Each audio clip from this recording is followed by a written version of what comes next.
তীরে এসে তরি ডুবল কেকেআর এর। কেন, কি কারণে বারে বারে হারের সম্মুখীন হতে হচ্ছে কেকেআরকে? কেকেআরের গত ম্যাচগুলির দিকে যদি তাকানো হয় তাহলে দেখা যাবে ঠিক যে ভুলগুলি করে এসেছে কেকেআর, ঠিক আজকের ম্যাচেও প্রায় একই রকম বড়সড় ভুল করেছেন কেকেআর। এদিনের ম্যাচে ছিল না বৃষ্টি, তাই পয়েন্ট পেতেও ব্যর্থ হলো কেকেআর।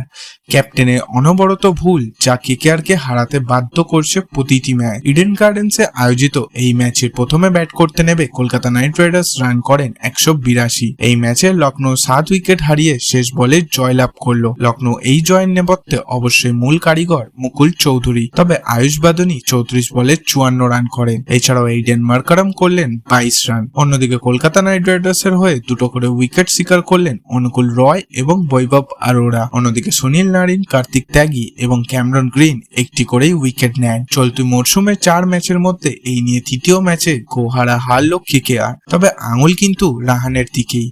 পিচ নিয়েই প্রতিবারই তার কোনো না কোনো সমস্যা থাকে। ম্যাচ হেরে যাওয়ার পরই তার মুখ থেকে প্রথমেই যেটা শোনা যায় সেটা হলো ঘরের মাঠের পিচ নিয়ে। শেষে ইডেনের ম্যাচে তার দাবি ছিল ইডেনের পিচ নাকি স্পিন পিচ নয়। কিউরেটর সুজন মুখার্জি কিন্তু স্পিন পিচ বানিয়ে দিলেন কেকেআর এর সাহায্যে, কিন্তু জয় কই, সেই হারের রেলগাড়ির ট্র্যাকেই থেকে গেল কেকেআর। রাহানের প্রথম ভুল। বৈভব আরোরা, যার কোনো বড় ম্যাচে ডেথ ওভার কিংবা ভরসামান বোলারই নয়, তাকে কিভাবে কেকেআর এত ভরসা করে যাচ্ছে? তার ব্যর্থ হবার পরেও হাতে আজ মুজরাবানি ছিল, তাকে কেন নামালেন না রাহানে? হাতে একজন দক্ষ খেলোয়াড় উমরান মাল্লিক থাকা সত্ত্বেও কেন বারবার বৈভব? রাহানের দ্বিতীয় ভুল। স্পিন পিচে কেন বরুণ নেই? যখন আজকের ম্যাচটা জেতাটা এতটাই মূল্যবান ছিল তখন অনুকূলের উপরেই কেন ভরসা দেখালো? কেন রচিন রবীন্দ্রা নেই যেখানে দলে একজন অলরাউন্ডার স্পিনার প্রয়োজন? রাহানের তৃতীয় ভুল। কেন গ্রিনের ব্যর্থতার পরেও তাকে বারেবার সুযোগ দেওয়া হচ্ছে? মানিশ পান্ডে থেকে শুরু করে রাহুল ত্রিপাঠী হাতে থাকা সত্ত্বেও কেন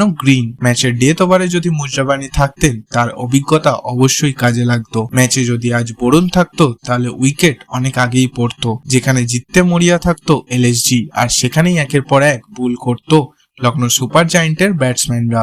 মিডিল অর্ডারে যদি রবম্যান পাওয়েলের সঙ্গে গ্রিন না সামলে রাহুল ত্রিপাঠী কিংবা মনীষ পান্ডে থাকতেন তাহলে তাদের রানের খিদে যথেষ্ট বেশি। তারা নিজেদের প্রমাণ করার জন্য পাগল থাকতো এবং রান রেট যথেষ্ট বেশি থাকতো আরো। Bureau report, feel sport India.